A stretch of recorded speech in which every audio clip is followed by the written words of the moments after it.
So ayun, okay, KGX ito. At merong nakikita tayo news, no? Ito yung dahilan kung bakit parang biglang lumipad si BTC from 104.6 to 106.300 or 200, no?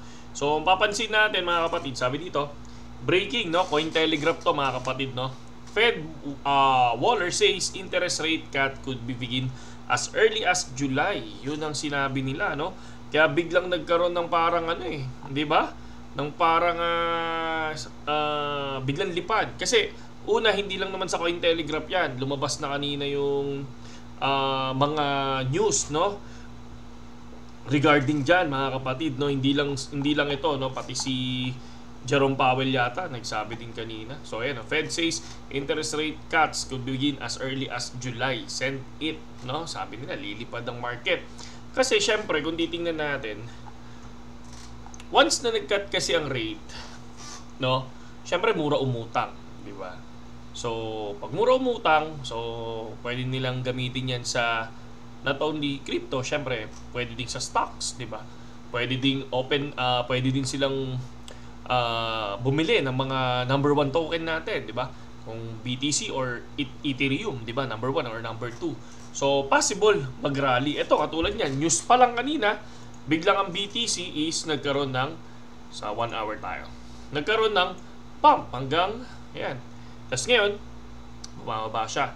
Diba? So, talagang kung titingnan natin, pero kanina, dahil lang sa news, biglang lumipad dyan. So, syempre, kapag nagkaroon ng cut rate, magkakaroon ng rally, panigurado, ang BTC and Ethereum. Pero ingat lang kayo mga kapatid, no? Ingat lang kasi katulad nito, nagkaroon ng rally tapos biglang bumabagsak ngayon, di ba? Lalo-lalo na kapag bago ka. Panigurado pag bago ang gagawin mo is baka mag-sell low ka kasi bumili ka ng sumasabay ka habang lumilipad tapos biglang nagkaroon lang ng ganitong bagsak, magbenta ka kagad, di ba? So ako naman sa future, syempre tinignan lang din natin kanina, no, yung nangyari nung lumipad, and then tayo nag short. So ngayon nasa 700, pero siguro kung aabot to ng 20%, TP na kagad ako dito kasi ganoon lang naman talaga ako 20% TP, tapos nagka-cut loss ako ng 30%. So tingnan natin kung makuha yung cut loss ko, okay lang. Kung hindi naman makuha at makuha yung 20%, so good news yun mga kapatid, di ba?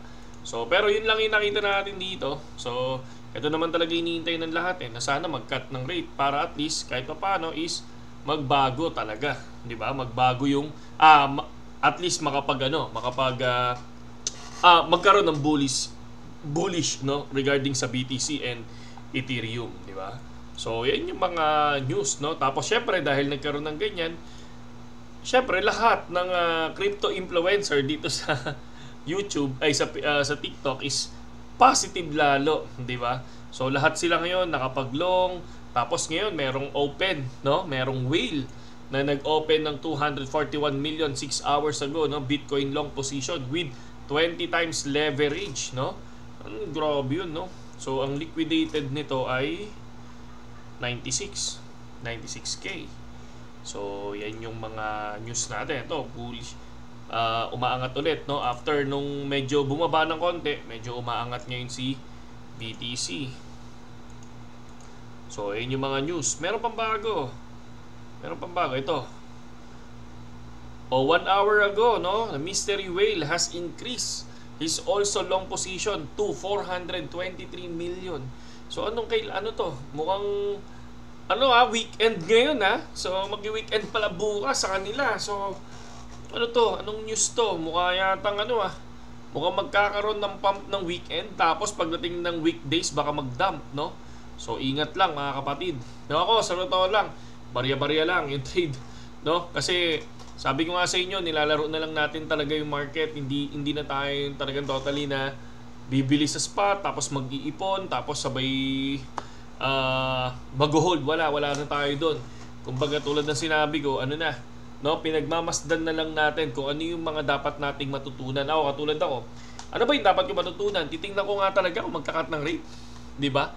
Titingnan ko nga ba talaga is kung totoo ba yung sinasabi ng mga ibang influencer na o 150 to 200 BTC.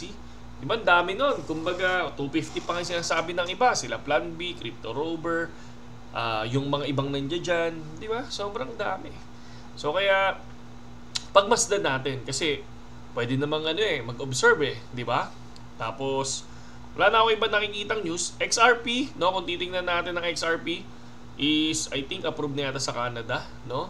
So, titingnan natin kung gaano ba kataas ang ililipad ni XRP. Kasi, sa ngayon, kung titingnan natin ng XRP ngayon, punta tayo sa spot, nasa 2.17.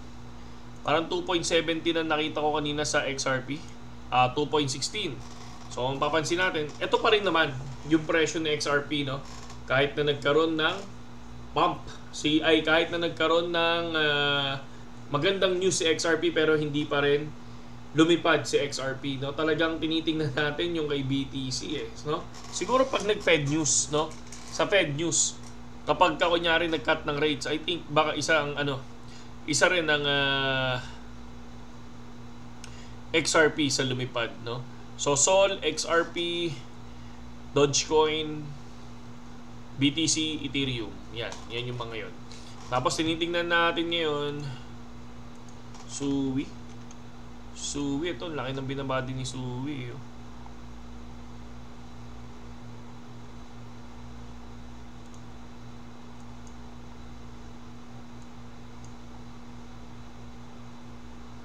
Downtrend talaga si Suwi, no?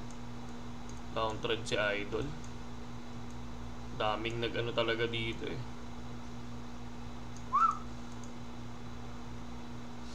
Downtrend si Idol. Diba? So, liquidation heat map, no? Titingnan natin yung 48 hours. So, 48 hours meron dito sa taas. Dun sa 3 days, meron sa ilalim. Laki nun sa ilalim, 108 million. Sa 3 days, no? Sa 1 week, kapal, 128 million. So 1 week, wala dito sa taas. Ito sa ilalim. 103. No? So, check natin yan mga kapatid. Ako, ganyan ako mag-check, no? Tinitingnan ko lahat talaga. Ano yung pwede natin gawin? So, syempre, BTC muna tayo. So, BTC, lilipad ka ba o nagpapaasa ka? So, we have support here.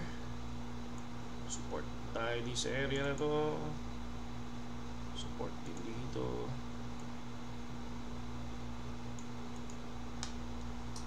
Sa ngayon, wala pa.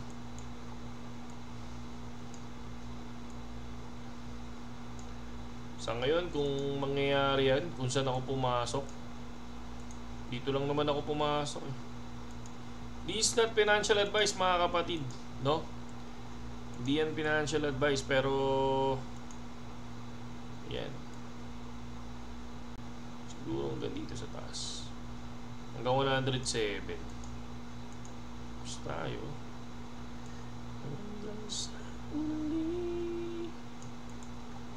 We'll see. Kasi nandiyan naman tayo ngayon, no? Nandiyan tayo ngayon at ang ating short position ay 10%. So, 600. Tingnan natin kung ano mangyayari, mga kapatid. At syempre, sabay-sabay tayong mag-abang kung ano pa yung mga mangyayari ngayon. Ito. Breaking, France officially rejects proposal to mine Bitcoin. Ayaw talaga ng France, oh. Big mistake, sabi. Federal Reserve, Christopher Waller says, si Christopher Waller pala ang nagsabi, hindi si Powell, oh. So, Christopher Waller, no, could cut rates as early as July meeting. Siya pala nagsabi nun. Kayo, anong tingin nyo? Ano ba mangyayari, di ba? So, ang ano kasi, syempre, kung titingnan natin, sa nakikita ko, dito sa screen, no? So, tendency kapag nagkaroon ng cut ng rate, no? Bakit siya mahalaga? So, nakikita ko dito, syempre, yung gustong pasiglahin ng Federal News ang ekonomiya, di ba? Pangalawa, syempre, mas mura umutang. Ito yung sinasabi ko kanina. So, maraming investor na pwedeng lilipat sa risk asset. Kagaya ng stock market, cryptocurrency, mga ganyan. Possible effect naman niya sa crypto. So, syempre, BTC at ETH pwedeng mag-rally. No? Karaniwan, tumataas yung presyo ng BTC at Ethereum. Diba? So, pwede ba magkaroon ng altcoin season? Diba? Kapag naging bullish yung BTC, syempre sumasabay din yung mga altcoins, di ba? Kaya minsan yung altcoin season, hindi ko alam kung totoo ba talaga sila, kailan ba to darating. Kasi kung titingnan nyo, from si Dogecoin, from 2.83 nung time na 2022, biglang naging nasa 28 ba? 27, 28, di ba? ADA, from 13.43 to 60 pesos. Di ba? Lumaki na eh. XRP, 17 pesos to 130, 40. Di ba? Ganun yung nangyari sa kanya. Ethereum, 800 USD to 4,100. Di ba? Solana, parang $10 yata. Solana to $300, $280. Di ba? Parang nagkaroon na ng lipad na ganun eh, di ba? So kaya abangan na lang natin, di ba? Oo, pero may disadvantage din.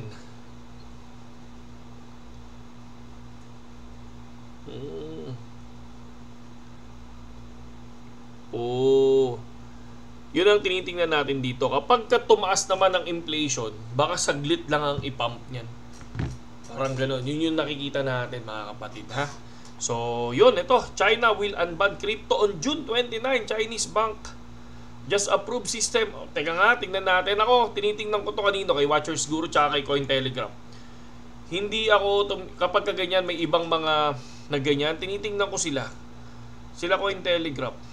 Hindi ako naniniwala sa mga nagsabi na yun. So, kapag wala siya kay Cointelegraph at wala siya kay Watchers Guru,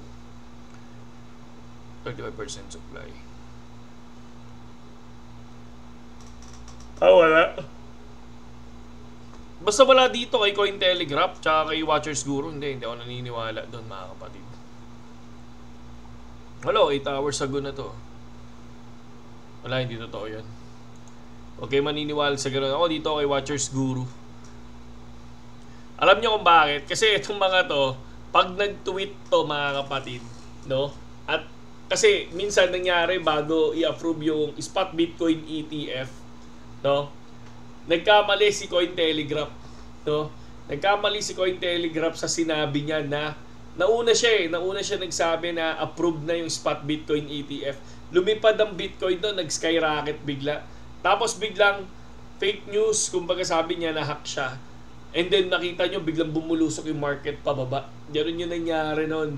Kaya sabi ko nga, lahat ng mga binibitawan ni Cointelegraph, dapat maingat siya.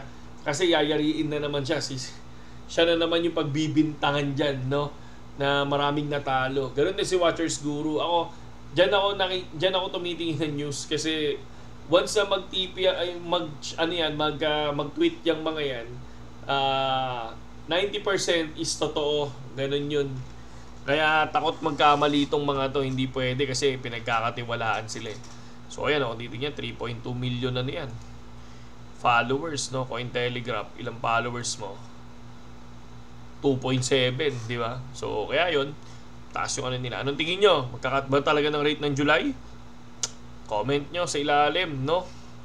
Saludo.